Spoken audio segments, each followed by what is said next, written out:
जिस इस देश का जो कानून है ना, एक अंधा कानून है। इस भारत देश का एक अंधा कानून है। इसमें आज तक किसी के साथ भी न्याय नहीं हो पाया, तो हमेशा अन्याय होता है। तो हम इसको क्या कहेंगे? कानून कुछ भी नहीं, कदम कानून है इसका। धन्यवाद। जब इस पे 25,000 का इनाम घोषित हुआ और सरकार प्रशासन ने इसको गिरफ्तार कर जेल में डाल दिया और ये जमानत कर बाहर आया, तो इसने आके ये निर्णय लिया कि मैं अब अपना धर्म परिवर्तन करूंगा, मैं इस्लाम कबूल करूंगा। देखिए, सबसे पहले तो आपकी पहली बात का उत्तर दूं। यदि ये आरोप उचित है तो सजा उनको भी मिलेगी, लेकिन ये यदि यह आरोप अनुचित है, आरोप लगाया गया है, तो सरकार से ये जानना चाहते हैं कि सरकार फिर इसमें क्या करेगी। कृपात्रे जी महाराज थे ना, उन्होंने गौ रक्षा आंदोलन कांग्रेस की सरकार में किया और अनेक साधु संत इसमें मारे गए, कांग्रेस ने उनको मार दिया। कृपात्रे जी महाराज पर भी अत्याचार किए गए कांग्रेस के द्वारा, ठीक है जी। और वही कार्य भारतीय जनता पार्टी की सरकार भगवान शंकराचार्य अभिमुक्तेश्वर पर कर रही है। आशुतोष पांडे को फांसी की सजा देगी। ये सनातन का अपमान माना जाएगा, सनातन का अपमान माना जाएगा, ये धर्म का अपमान माना जाएगा, ये एक संविधान के जो है खिलाफ माना जाएगा। ये कहते हैं कि जो संविधान के खिलाफ होता है वो देशद्रोही होता है, क्या उसको इस देश से बाहर निकाला जाएगा? प्रशांत भाई कर्मचारी नहीं है, पहली तो बात प्रशांत भाई कर्मचारी नहीं है। एक आशुतोष पांडे नामक व्यक्ति है, कांदले का रहने वाला है, और एक दम से फर्जी व्यक्ति है, गो कसी करने वाला है, फर्जी मुकदमे लगाने वाला है, मुसलमानों के साथ लगकर गो कसी करता है। कई बार पैसे की वाई में वो पकड़ा भी गया, जेल में भी रहता है। तो ये जो आशुतोष है हमको ब्रह्मचारी मानता है, मैं इसे नहीं मानता है ब्रह्मचारी है। जिस प्रकार इन्होंने ब्रह्मचारी का पद ग्रहण किया है, मुझको उसकी व्याख्या बताए कि ब्रह्मचारी होता क्या है, ब्रह्मचारी बना कैसे जाता है, ब्रह्मचारी किसको कहते हैं। जिस व्यक्ति पर अनेकों प्रकार के गौ हत्या के, गैंगरेप के, गुंडा एक्ट के अनेकों प्रकार के मुकदमे दर्ज हो, तो क्या आप उसको ब्रह्मचारी कहेंगे? कांगड़ा थाने में उसके मुकदमा लिखा हुआ है। कई अनेक देहरादून, लखनऊ, मथुरा, कई अन्य स्थानों पर अलग अलग प्रदेशों में उसके खिलाफ मुकदमे हैं। कितने मुकदमे होंगे? लगभग 20 से 21 मुकदमे। शायद मुझे लगता है नहीं, क्योंकि ये एजेंडा ही उनका जो फंडा पूरा रचा हुआ है, क्योंकि ये राम भद्राचार्य के शिष्य है और राम भद्राचार्य किसके साथ है? बीजेपी सरकार के साथ है। सबको पता है, खुला बोलते हैं, पीछे तो सबको पता है, खुला है। ये बताइए आप हमें, सरकार का ध्यान कहाँ है? माननीय योगी जी की सरकार है, वो भी संत है। क्या योगी जी को इसमें हस्तक्षेप करना चाहिए था या नहीं? योगी जी तो कालने में बता रहे हो। योगी जी कालने में तो बता रहे हैं, दोनों संतों की आपस की लड़ाई है। बंदर का क्या मतलब है बीच में आएगा? योगी जी तो कालने में से कि दोनों का आपसी विवाद है, वो चाहे कुछ भी करे, दोनों के दोनों संत है। इसका क्या मतलब रहता है आशुतोष का? और सबको बताता है पांडे हूँ मैं, ब्रह्मचारी हूँ। पांडे का अर्थ बता दे, ब्राह्मण का अर्थ बता दे, एक बार बोल तो आके माइक पर, तब पता लगेगा तुम कौन हो और हम कौन है। शामली के आशुतोष उर्फ आलोक ब्रह्मचारी द्वारा शंकराचार्य स्वामी मुक्तेश्वर आनंद पर लगाए गए यौन शोषण के आरोप और प्रयागराज में दर्ज शिकायत के बाद ब्राह्मण समाज में तीखी प्रतिक्रिया सामने आई है। समाज के आचार्यों ने आशुतोष की पृष्ठभूमि और भूमिका पर सवाल उठाते हुए आरोपों को साजिश करार दिया और कहा कि सनातन संस्कृति को बदनाम करने की कोशिश हो रही है। साथ ही मामले की निष्पक्ष जांच दूसरे राज्य की एजेंसी से कराने की मांग भी उठाई गई है, जबकि पुलिस पूरे प्रकरण की जांच में जुटी है। गांव-गांव मचा है बवाल, लोग पूछ रहे हैं सवाल। अब प्रधान जी से होंगे तीखे सवाल। कहीं विकास सिर्फ कागजों में तो नहीं, क्या योजनाओं का हकदार जनता बनी या प्रधान जी का परिवार? निष्पक्ष खबर पर जल्दा रहा है एक बड़ा धमाका, गांव की सरकार। सवालों का सामना हम दिखाएंगे पंचायत चुनाव 2026 से पहले एक खास कार्यक्रम, गांव की सरकार, बहुत जल्द सिर्फ निष्पक्ष खबर पर। मुख्य संपादक प्रशांत त्यागी के साथ हर गांव से हर पंचायत तक की सच्चाई। नमस्कार, आप देख रहे हैं निष्पक्ष खबर में हूं प्रशांत त्यागी। माँ बाला सुंदरी देवी का ये दरबार है और यहाँ की एक कहावत है कि अगर माँ शाकुंभरी देवी के आपको दर्शन करने हैं तो पहले यहाँ हाजिरी लगानी पड़ती है। और ये मंदिर परिसर का ये एक हिस्सा है जहाँ आप देख रहे होंगे तस्वीरों में भगवान हनुमान की काफी फीट 32 फीट ये मूर्ति आप देख सकते हैं, प्रतिमा जो लगी है यहाँ इसके नीचे बैठे हैं। और मेरे साथ ब्राह्मण समाज के काफी लोग बैठे हैं और हम बात करेंगे उत्तर प्रदेश की राजनीति में इन दिनों एक प्रकरण चल रहा है।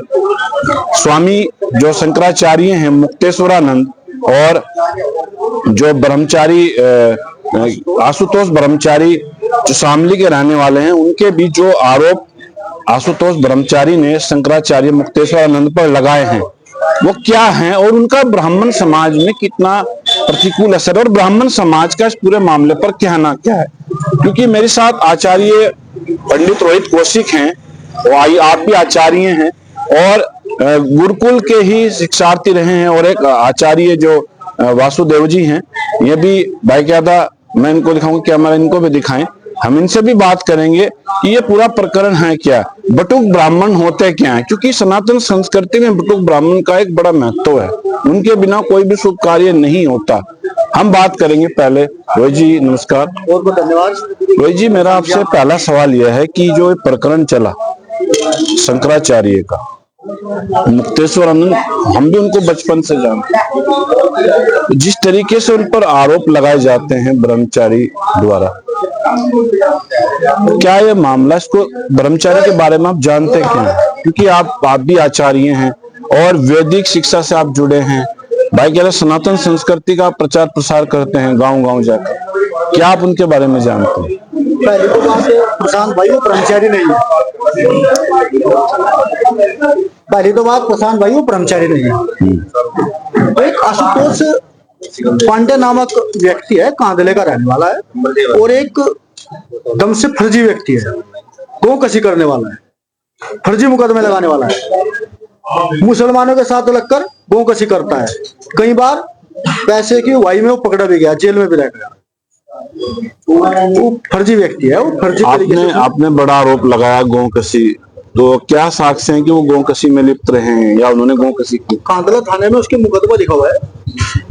कई अनेक देहरादून, लखनऊ, मथुरा, कई अन्य स्थानों पर अलग अलग प्रदेशों में उसके खिलाफ मुकदमे हैं। कितने मुकदमे होंगे? लगभग 20 से 21 मुकदमे उसके खिलाफ। तो वो ऐसे टाइम पर जब स्वामी मुक्तेश्वरानंद जो प्रयागराज का जो माघ मेला है वहां पर स्नान को लेकर टकराव था सरकार के और उनके बीच में, विरोध हुआ, हंगामा हुआ, फिर उसके बाद कालनेमी आ गया। कालनेमी आप जानते होंगे कौन थे। उसके बाद फिर अब ये विवाद इतना बढ़ रहा है, दिनों दिन इसमें लगातार आरोप प्रत्यारोप लग रहे हैं। फिर बटुक ब्राह्मणों के दुष्कर्म का आरोप वो लगा देते हैं। तो आप इसको कहां तक जोड़ेंगे? प्रशांत भाई, कृपात्रे जी महाराज थे ना, उन्होंने गौ रक्षा आंदोलन कांग्रेस की सरकार में किया और अनेक साधु संत उसमें मारे गए, कांग्रेस ने उनको मार दिया। कृपात्रे जी महाराज पर भी अत्याचार किए गए कांग्रेस के द्वारा, ठीक है जी। और वही कार्य भारतीय जनता पार्टी की सरकार भगवान शंकराचार्य अभिमुक्तेश्वरानंद पर कर रही है। क्या कि वे गौ माता के लिए एक आंदोलन उन्होंने छेड़ रखा है, उस आंदोलन में लगातार सरकार से, योगी जी से मांग करते हैं कि राज्य गौ माता आप घोषित करें, लेकिन जब उनकी कोई बात नहीं मानता तो उन्हें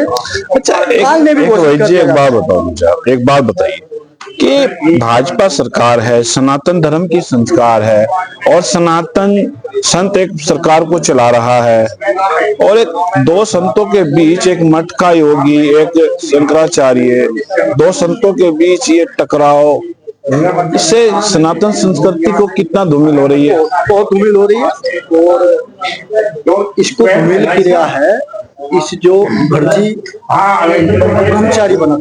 अच्छा, इसके बारे में जानते क्या हैं? इसके बारे में ये ब्राह्मण संगठन चलाता था और कई बार हमारे सहारनपुर में भी आया। सहारनपुर के लोगों ने इसका कार्यक्रम भी किया और एक बार तो इसने हमारे सहारनपुर के कुछ साथी थे उन पे मुकदमे लगवाने का काम भी कर दिया।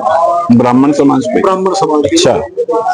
मुकदमे लग जाते, लेकिन हमारे समाज के लोग थाने में चले गए, फिर वो मुकदमे नहीं लगे। कितना इसके बारे में कुछ बात ये भी थी कि कुछ धर्म क्या कन्वर्ट का क्या मामला? ये जब इस पे 25,000 का इनाम घोषित हुआ और सरकार प्रशासन ने इसको गिरफ्तार कर जेल में डाल दिया और ये जमानत पर बाहर आया, तो इसने आके ये एक निर्णय लिया कि मैं अब अपना धर्म परिवर्तन करूंगा। कब की बात है? इस्लाम कबूल करूंगा। अभी थोड़े 2-4 साल। मतलब ये जो आचार्य क्या नाम था इनका पूरा, जो ब्रह्मचारी क्या नाम पूरा? आशुतोष पांडे को। आशुतोष पांडे ब्रह्मचारी नहीं है, उस पर रेप का केस लगा हुआ है। अच्छा, रेप का केस। इसके परिवार पर, पूरे परिवार फंसाता है, इसका पूरा परिवार फंसाता है। हमारे अभी देखो एक साथी है हमारा सूरज पारासर, उसके खिलाफ इसने मुकदमा दर्ज कर दिया और कांदले के प्रशासन ने, शामली के प्रशासन ने उसके मुकदमे को दर्ज कर लिया। अच्छा, इसके पीछे कौन खेल है? क्या नाम बताया आपने इसका? आशुतोष और स्वामी जो भगवान शंकराचार्य हैं, उनके बीच में जो ये पूरा मामला है, जिस तरीके से उस पूरे खेल को रचा गया, इसके पीछे कौन लोग हैं? जो भी है ये तो पता नहीं, कह नहीं सकता कौन लोग हैं, लेकिन जो भी है वे गलत लोग हैं। इसका कार्य है, इसने 106, 107 मुकदमे सुप्रीम कोर्ट के द्वारा डाल रखे हैं, सबके खिलाफ कोर्ट के द्वारा डाल रखे हैं। 106 मुकदमे नवनीत राणा पर डाल रखे हैं इसने, पता नहीं कितने। नवनीत राणा कौन है? एक IPS अधिकारी थे। अच्छा, जो नवनीत राणा हाँ रहे, वो शायद उनकी ससुराल भी है, त्यागी समाज में भी है उनकी ससुराल, हो सकता है, लेकिन बस यही IPS थे। उन्होंने उनपे भी मुकदमा डाल रखे हैं, उन्होंने जेल में भिजवाया सके नवनीत राणा। अच्छा अच्छा। मेरे साथ एक वासुदेव जी भी हैं, शास्त्री जी हैं, आप भी आचार्य हैं, गुरुकुल की शिक्षा से आप पढ़ते हैं, सनातन संस्कृति को आप समझते हैं। तो मेरा आपसे सीधा सवाल यह है कि क्योंकि जो बटुक ब्राह्मण होते हैं क्या होते हैं, थोड़ा आगे आगे बताइए, बटुक ब्राह्मण होते क्या हैं? क्योंकि इसको लेकर एक बड़ा बटुक ब्राह्मण का नाम चला। बटुक ब्राह्मण जो है छोटे छोटे बच्चे होते हैं और जो 18 वर्ष की आयु से कम होते हैं। वे स्कूल में, विद्यालय में जब जाते हैं, संस्कृत विद्यालय में, तो 10 से 12 वर्ष की आयु के बीच में शिक्षा ग्रहण करने के लिए जाते हैं। वही बटुक। उनका काम क्या होता है? काम ये होता है कि वेदों का अध्ययन करना, शास्त्रों का अध्ययन करना, मंत्रोच्चारण अच्छे तरीके से स्वर सहित पाठ करना, यही उनका कर्म है। सनातन संस्कृति के ध्वजारोह जी। तो ये जो आरोप जो स्वामी मुक्तेश्वरानंद पर लगाया है आशुतोष पांडे द्वारा, इस बारे में आप क्या कहेंगे? इस प्रकार हमारे जो ये धर्म है सनातन, हमारे भारत में 4 मठ है। ज्योतिर्मठ के जो शंकराचार्य है अभिमुक्तेश्वरानंद जी, जो हमारा क्षेत्र से में आता है ज्योतिर्मठ में। तो इस प्रकार का आरोप प्रत्यारोप लगाना एक शंकराचार्य जो होता है भगवान शिव का स्वरूप होता है, और इस प्रकार आरोप लगाना ये उचित नहीं है, अनुचित है। शास्त्रों में कहा है, भगवान श्री कृष्ण भी कहते थे, भगवान राम ने भी कहा, गीता में भी लिखा, पुराण में भी लिखा, शिव चालीसा में भी हमने पढ़ा कि सत्य हमेशा जीतता है और असत्य कभी ठहरता है। अगर स्वामी मुक्तेश्वरानंद महाराज के खिलाफ ये असत्य पूरा एक मनगढ़ंत खेल रचा गया, तो ये ठहरेगा नहीं, ये रुक नहीं पाएगा। ये सनातन संस्कृति के ध्वजारोहक है। तो जो आशुतोष पांडे हैं, इसके बारे में आप क्या जानते हैं? देखिए, सबसे पहले तो एक आपकी पहली बात का उत्तर दूं, यदि ये आरोप उचित है तो सजा उनको भी मिलेगी, लेकिन ये यदि ये आरोप अनुचित है, आरोप लगाया गया है, तो सरकार से ये जानना चाहते हैं कि सरकार फिर इसमें क्या करेगी। आशुतोष पांडे को फांसी की सजा देगी। ये सनातन का अपमान माना जाएगा। सनातन का अपमान माना जाएगा, ये धर्म का अपमान माना जाएगा, ये एक संविधान के जो है खिलाफ माना जाएगा। ये क्या कहते हैं कि जो संविधान के खिलाफ होता है वो देशद्रोही होता है। क्या उसको इस देश से बाहर निकाला जाएगा? शायद मुझे लगता है नहीं, क्योंकि ये एजेंडा ही उनका है जो फंडा पूरा रचा हुआ है। क्योंकि राम भद्राचार्य के शिष्य है, वो राम भद्राचार्य किसके साथ है? बीजेपी सरकार के साथ है, सबको पता है, खुला बोलते हैं। तो ये जो आशुतोष है उनको ब्रह्मचारी मानता है, मैं इसे नहीं मानता है ब्रह्मचारी है। जिस प्रकार इन्होंने ब्रह्मचारी का पद ग्रहण किया है, मुझको उसकी व्याख्या बताएं कि ब्रह्मचारी होता क्या है, ब्रह्मचारी बना कैसे जाता है, ब्रह्मचारी किसको कहते हैं। जिस व्यक्ति पर अनेकों प्रकार के गौ हत्या के, गैंगरेप के, गुंडा एक्ट के अनेकों प्रकार के मुकदमे दर्ज हो, तो क्या आप उसको ब्रह्मचारी कहेंगे? आप ये बताइए मुझे, सरकार ने या कोर्ट ने क्या एक्शन लिया इसके खिलाफ? 27 मुकदमे हैं, उन मुकदमों में इसको किस प्रकार की सजा दी गई? कितने पुराने मुकदमे होंगे, आज तक कोई सजा दी गई? नहीं दी। तो ये बताइए, जब इस पर स्वयं ही यौन शोषण का एक मुकदमा दर्ज है, अनेक जिसने रेप किया हुआ है, जब उसमें ही सजा नहीं मिल रही है, तो अपने आप को बचाने के लिए, अपने आप को ये सिद्ध करने के लिए कि यदि मैं स्वयं गैंगरेपी हूं, तो एक शंकराचार्य को, जो शंकराचार्य के बहुत बड़े पद पर, भारत के सर्वोच्च पद है, जिस पर राष्ट्रपति को भी बैठने का अधिकार नहीं है, राष्ट्रपति भी चरणों में दंडवत प्रणाम करता है, उससे भी बड़ा पद है, उस पद को ग्रहण करने के लिए ये षड्यंत्र रचा गया है। कौन पीछे है इसके? पीछे तो सबको पता है, खुल्लम खुला है। ये बताइए आप हमें, सरकार का ध्यान कहाँ है? माननीय योगी जी की सरकार है, वो भी संत है। क्या योगी जी को इसमें हस्तक्षेप करना चाहिए था या नहीं? योगी जी तो कालनेमी बता रहे हो ना। योगी जी कालनेमी तो बता रहे हैं, दोनों संतों की आपस की लड़ाई है, तो इससे बंदर का क्या मतलब है बीच में आएगा? योगी जी तो कालनेमी इसलिए बता कि दोनों का आपसी विवाद है, वो चाहे कुछ भी करे, दोनों के दोनों संत है, इसका क्या मतलब बैठता है आशुतोष का? और सबको बताता है पांडे हूँ मैं, ब्रह्मचारी हूँ। पांडे का अर्थ बता दे, ब्राह्मण का अर्थ बता दे, एक बार बोल तो आके माइक पर, तब पता लगेगा तुम कौन हो और हम कौन है। तो कैसे इस विवाद का निपटारा हो? विवाद का निपटारा तो होगा कि सही रूप से जांच की जाए, और जांच करने वाले जो अधिकारी हैं वो इस प्रदेश के ना, एक दूसरे प्रदेश से बुलाए जाए, और अच्छे और ईमानदार अधिकारियों की इसमें बैठक की जाए। अगर ये पूरा मामला फर्जी निकलता है, तो फिर इसके लिए दोषी किसको माना जाएगा? आशुतोष को माना जाएगा, सरकार को, सरकार को भी साथ में लिया जाएगा। जब आशुतोष दोषी हो तो सरकार स्वयं दोषी बन जाएगी, और साथ में राम भद्राचार्य जी।